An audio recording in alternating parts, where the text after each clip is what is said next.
Assalamualaikum warahmatullahi wabarakatuh.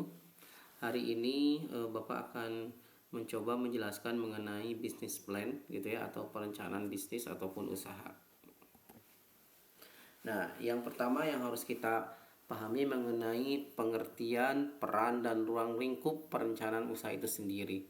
Nah, perencanaan usaha atau perencanaan bisnis ini adalah sebuah proses manajerial untuk menentukan visi, tujuan, misi, strategi, kebijakan, prosedur, dan lain sebagainya yang berurusan dengan manajemen atau tata kelola gitu ya. Dimana salah satunya juga untuk mengelola anggaran. Nah, gitu ya. Untuk apa? Untuk menjalankan suatu usaha ataupun bisnis. Nah, apa yang maksud dengan visi? Visi itu adalah cita-cita masa depan. Jadi dia masih sebatas keinginan dalam bentuk cita-cita. Nah, kalau misi itu adalah ciri khas unit yang berbeda dari yang lain yang bukan cermin dari ruang lingkup perusahaan. Dengan kata lain, misi juga itu adalah sebagai cara bagaimana untuk menjalankan visi tadi. Nah, selanjutnya di dalam sebuah bisnis plan gitu ya, perencanaan bisnis itu harus memahami mengenai tujuan. Apa itu tujuan? Tujuan adalah hasil yang akan dicapai dari apa yang akan kamu usahakan. Nah, gitu ya, itu berhubungan dengan tadi visi dan misi. Nah, selanjutnya adalah bagaimana cara strateginya. Nah, cara yang digunakan yang pertama adalah ya harus menentukan tujuan tadi, sehingga kita akan mengarahkan pada bagaimana mencapai tujuan itu. Nah, salah satunya adalah metode-metode di dalam strategi, khususnya yang dikenal oleh orang-orang bisnis atau ekonomi, itu adalah strategi SWOT. Nah, gitu ya. Dimana S itu adalah S yang pertama itu adalah strength, W yang kedua itu adalah weakness, gitu ya. O yang ketiga itu adalah opportunity, dan yang terakhir yang keempat itu adalah T, itu adalah threat ataupun ancaman. Nah, selanjutnya setelah menetapkan dari tujuan dan strategi, apa yang selanjutnya kita tetapkan yaitu kebijakan. Trade off-nya seperti apa? Ini adalah pedoman untuk membuat sebuah keputusan.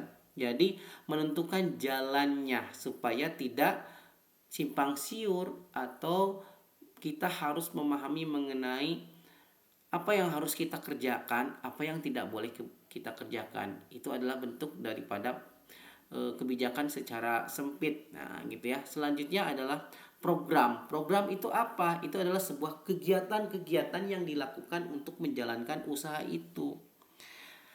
Maunya seperti apa gitu ya, bentuk usahanya, tempatnya di mana, cara untuk menjualnya seperti apa, langkah untuk mendapatkan konsumen seperti apa. Itu adalah bentuk-bentuk dari sebuah program.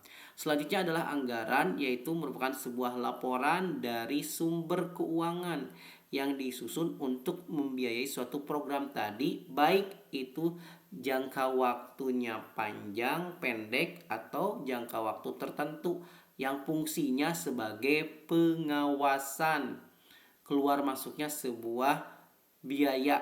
Nah, gitu ya. Selanjutnya adalah prosedur. Kalau prosedur itu adalah pedoman pelaksanaan, harus ngapain ke sini karena sudah ada ini. Nah, itu biasanya prosedur. Dia lebih terperinci mengenai kebijakan tadi yang memuat sejumlah instruksi. Langkah-langkahnya harus seperti ini. Nah, itu adalah sebuah prosedur. Selanjutnya itu aturan, di mana aturan ini adalah sebuah ketentuan yang mengatur boleh tidaknya suatu tindakan dilakukan dalam situasi tertentu. Nah, contohnya jangan mengambil uang di kas walaupun untuk keperluan makan. Nah, sudah ada alokasinya. Nah, gitu ya. Itu adalah contoh dari sebuah aturan di dalam berusaha. Nah, selanjutnya adalah ada beberapa alternatif yang berhubungan dengan strategi yang sering digunakan di dalam sebuah bisnis modern. Yang pertama adalah strategi defender, yaitu strategi yang diarahkan untuk meraih dan mempertahankan pasar. Nah, ini adalah biasanya kalau strategi ini digunakan oleh perusahaan-perusahaan yang sudah besar.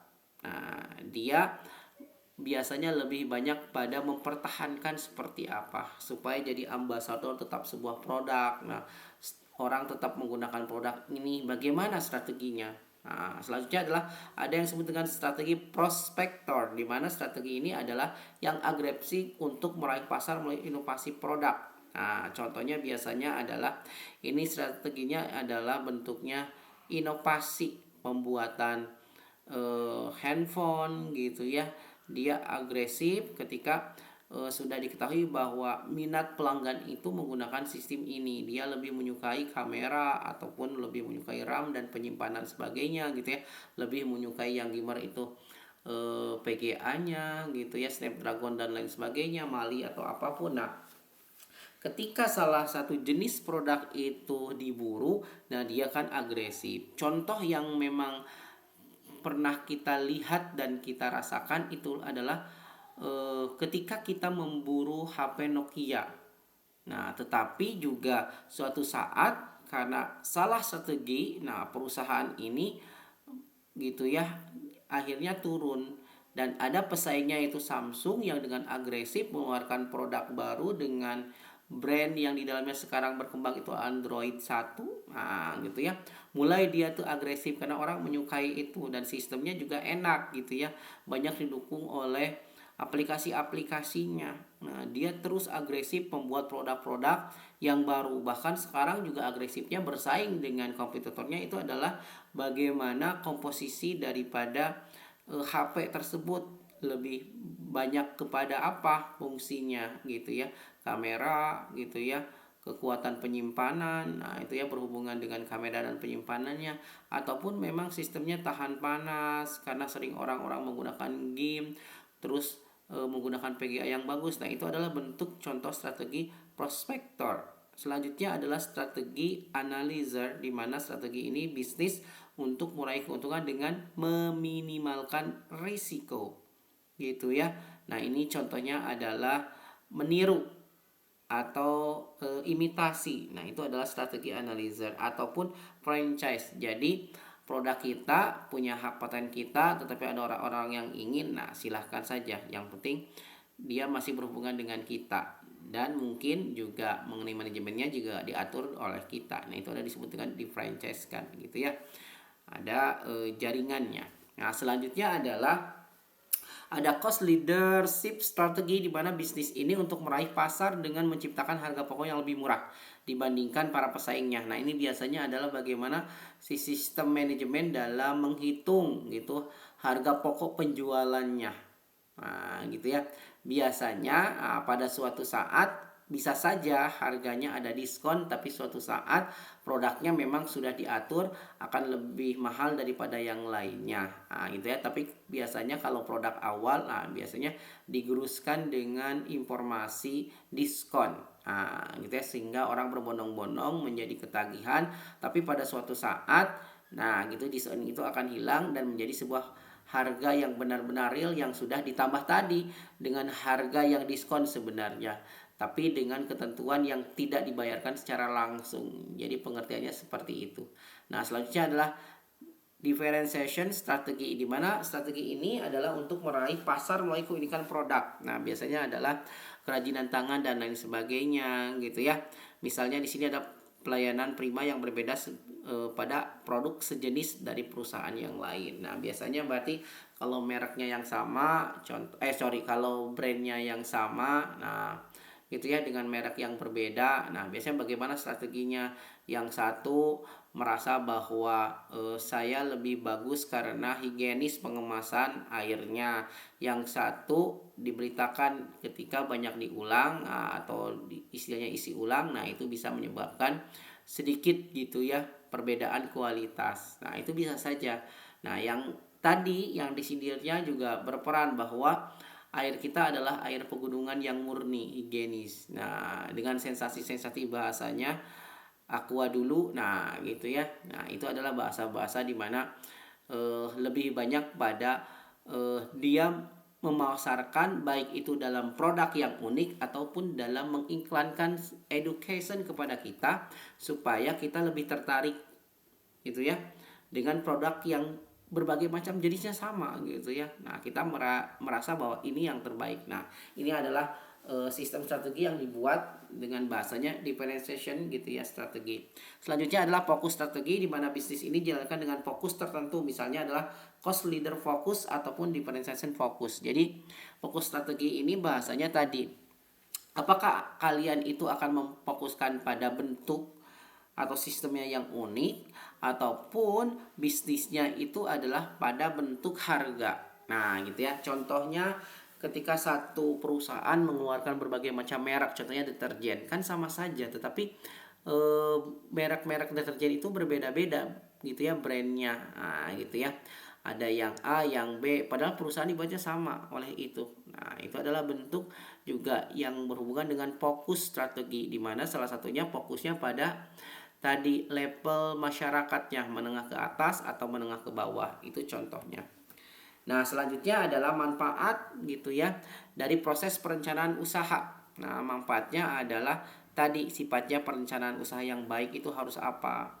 Harus fokus, rasional, berkesinambungan gitu ya, dan sesuai dengan operasional, bagaimana merancang perencanaannya untuk dibuat sederhana mungkin untuk dilakukan. Nah, gitu ya aplikatifnya. Nah, ada bagaimana potensinya, ketersediaan sumber daya, lokasi usaha, tadi strategi usaha, dan bagaimana membuat sebuah bisnis plan yang ini lebih banyak pada sebuah proposal. Nah, proposal perencanaan sebuah bisnis. Nah, gitu ya.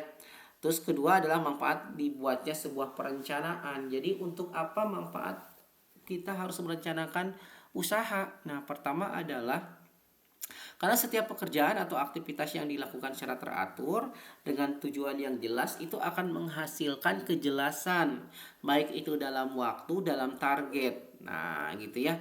Terus menghindari pekerjaan atau aktivitas yang tidak produktif gitu ya, dan mendorong penggunaan sumber daya yang lebih efisien. Nah, ini bahasa-bahasa menghindari pekerjaan. Nah, biasanya ini adalah kalau di dunia bisnis sudah berjalan. Nah, kalau di perusahaan-perusahaan atau CP perusahaan khususnya untuk manufacturing, nah ada sebuah ilmu yang mempelajari mengenai lean management. Nah, gitu ya. Yang di dalamnya ada aktivitas untuk line balancing atau keseimbangan proses. Nah gitu ya, bagaimana sebuah pekerjaan itu bisa smooth, waktunya juga sesuai dengan permintaan pelanggan. Nah gitu ya, nah ini adalah bentuk-bentuk dari manfaat sebuah perencanaan. Selanjutnya adalah media untuk menyediakan sebuah alat evaluasi. Nah gitu ya, kalau di dalam sebuah manajemen nanti ada namanya audit. Nah audit itu ada metode-metodenya, nanti ada sebuah KPI, Key Performance Indicator. Jadi indikator-indikator utamanya apa sehingga ini disebutkan menjadi berhasil. Nah, gitu ya, itu bahasanya.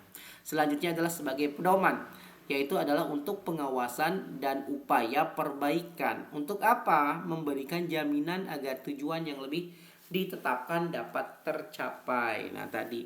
Jadi selain daripada menyediakan alat evaluasi, nah gitu ya, dalam mutu dan produk, tetapi ada juga aturan-aturannya. Nah, gitu ya, lebih banyak pada dokumen-dokumennya. Itu bahasanya di sini. Selanjutnya adalah pembuatan rencana usaha. Jadi dari manfaat tadi dibuatlah sebuah rencana untuk apa? Untuk proses kerja yang meliputi langkah-langkah untuk identifikasi. Identifikasi apa sih? Nah, peluang sebuah usaha, menentukan jenis usahanya apa, melakukan pelayakan apakah usaha ini baik untuk kita atau tidak, dan terakhir adalah menyusun proposalnya. Nah, ini adalah langkah-langkah bentuk dalam proses pembuatan sebuah rencana untuk berusaha atau berbisnis. Pertama itu harus identifikasi peluang usaha. Kita harus mengetahui apakah masyarakat sekarang butuhnya apa, senangnya kemana, yang viral-viral itu apa. Itu adalah sebuah peluang. Dari mana? Dari sebuah demand atau permintaan. Nah, dari sebuah demand dan permintaan, ketika itu dibuat dengan keinginan pasar atau konsumen yang menginginkan itu akan banyak penawaran-penawaran yang artinya produk kita akan cepat terjual atau laku. Nah, identifikasi peluang usaha apa itu. Sebelum kalian mendapatkan sebuah bentuk bahwa ini usaha saya, lihat dulu, identifikasikan peluang usahanya itu seperti apa. Yang kedua adalah menentukan jenis usaha. Usaha kita mau kemana sih sebenarnya gitu ya. Baik itu produk jasa ataupun manufacturing atau bentuknya produk ataupun jasa. Dari segi apa? Aspek teknis dan ekonomisnya. Jadi nanti ada aspek-aspeknya gitu ya, baik itu teknis seperti prasarana gitu ya, alat-alat dan lain sebagainya, dan ekonomis. Jadi mode atau metode-metode mana yang paling enak dilakukan tadi ya, fleksibel, mudah, nah dan lain sebagainya, atau keuangannya ini lebih sedikit bila menggunakan ini. Nah itu adalah aspek menentukan jenis usahanya.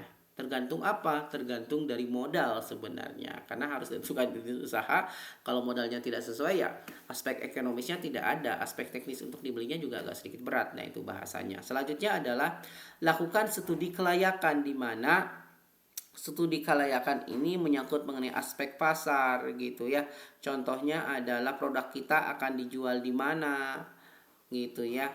Dan pemasarannya seperti apa gitu ya. Cara proses untuk membangun brandnya itu seperti apa. Nah, produksi itu ya bahasanya adalah membuat ya. Bagaimana proses pembuatannya untuk baiknya gitu ya, ataupun mutunya untuk dikatakan layak dijual. Nah, seperti itu. Selanjutnya adalah keuangan, nah, organisasi dan manajemen. Nah, ini adalah bentuk daripada tata kelola gitu ya, sebuah manajemen dan di dalam organisasi atau strukturnya. Nah, gitu ya. Selanjutnya adalah langkah keempat itu ketika 1, 2, 3 sudah oke, menetapkan sebuah tujuan, ini bentuk-bentuknya. Nah, harus ketika akan membangun CV atau PT atau perusahaan terbatas, nah harus menggunakan sebuah dokumen gitu yang disebut dengan proposal bisnis tadi. Nah, gitu ya. Untuk menerangkan apa? Untuk menerangkan mengenai rencana produk apa, di mana dibuat, seperti apa, modalnya berapa, siapa ketua dan lain sebagainya. Bahkan ada hukum-hukum di sananya. Nah, nanti akan kita bahas itu di belakang. Nah, ini adalah bentuk-bentuk tujuan daripada bisnis gitu ya. Perencanaan bisnis yang pertama merupakan sebuah blueprint. Nah, jadi gambaran awal gitu ya, yang dengan jelas itu yang akan diikuti dalam sebuah operasional bisnis. Nah, dari blueprint itu akan dieksekutor, akan dijalankan melalui apa? Operasionalnya. Nah, gitu ya. Selanjutnya adalah sebuah alat untuk mencari dana. Nah, jadi kalau kamu juga mau nyari dana ya buat sebuah proposal tadi gitu ya. Perencanaan seperti apa nanti serahin ke orang nih, saya mau buka usaha, ada yang mau minat, ini proposal saya. Contohnya paling sederhana seperti itu. Nah, selanjutnya adalah merupakan sebuah alat komunikasi untuk menarik orang lain. Nah, pemasok, konsumen, investor ya tadi berhubungan dengan atas. Kalau memang sudah jelas ya pasti investornya atau itu yang lainnya juga wah iya benar. Ataupun ketika kita akan membeli sebuah barang gitu ya dari supplier atau pemasok ya harus itu dulu. Nah, saya menggunakan ini perusahaan saya, ini bla bla bla sudah gitu ya. Sudah menjalankan usaha ini berapa lama. Nah, itu contohnya seperti itu bahasanya gitu ya. Selanjutnya adalah membuat Anda sebagai manajer untuk apa? Nah, gitu ya, untuk melakukan langkah-langkah praktis menghadapi dunia persaingan. Membuat sebuah promosi sehingga lebih efektif dan efisien. Jadi ketika kalian menggunakan ini juga sebagai cara ataupun alat untuk tidak berubah dari line ya, jadi straight line gitu ya, dimana ini juga nantinya sebagai langkah-langkah bagaimana cara untuk mengetahui efektivitas dalam persaingan usaha kita. Jadi strateginya seperti apa? Karena kita sudah membuatnya gitu ya. Selanjutnya adalah membuat sebuah pengawasan lebih mudah dalam operasionalnya. Nah, gitu ya. Jadi kalau sudah membuat sebuah blueprint gitu ya yang disebut dengan tadi rancangan gitu ya, ataupun kalian membuat sebuah proposal, ini juga sebagai cara untuk mempermudah dalam pengawasan. Nah, gitu ya, pengawasannya seperti apa? Nah, pengawasannya adalah karena di sana ada tujuan, visi misi dan perencanaan, paling tidak ini adalah secara umum akan mengarahkan kembali. Bahasanya hampir mirip dengan yang tadinya membuat kalian menjadi pemimpin, kalau tadi ya untuk apa? Mengarahkan langkah-langkah dalam persaingan. Dan si pemimpin ini harus lihat juga. Nah, gitu ya, panduan-panduannya yang disebut dengan tadi bahasanya gitu ya. Selanjutnya, bagaimana kita mengidentifikasi sebuah bisnis? Yang pertama, kita harus menanyakan what, produk apa yang akan kita buat. Jadi pertanyaan ini adalah kita harus mengukur kembali kemampuan kita, modal kita, sehingga kita bisa membuat produk apa yang sesuai, baik itu dengan modal atau keinginan konsumen, itu bahasanya. Selanjutnya adalah why, gitu ya, mengapa produk ini dibuat. Jadi ditanyakan lagi ketika pertama itu mempertanyakan apa jenis atau bentuk produk yang akan kita buat. Yang kedua adalah mengapa, gitu ya, produk itu dibuat. Selanjutnya bagaimana atau how. Nah, gitu ya. Ini adalah merupakan pertanyaan proses-proses bagaimana membentuk sebuah produk itu menjadi bentuk yang jadi dan siap dipasarkan. Selanjutnya adalah who, di mana ini adalah lebih banyak pada siapa yang menggunakan produk yang akan kita jual. Pembelinya siapa? Segmentasi konsumennya seperti apa? Nah, ditanyakanlah di sini. Selanjutnya adalah when, di mana ini akan ditanyakan kapan produk itu harus dibuat. Nah, gitu ya.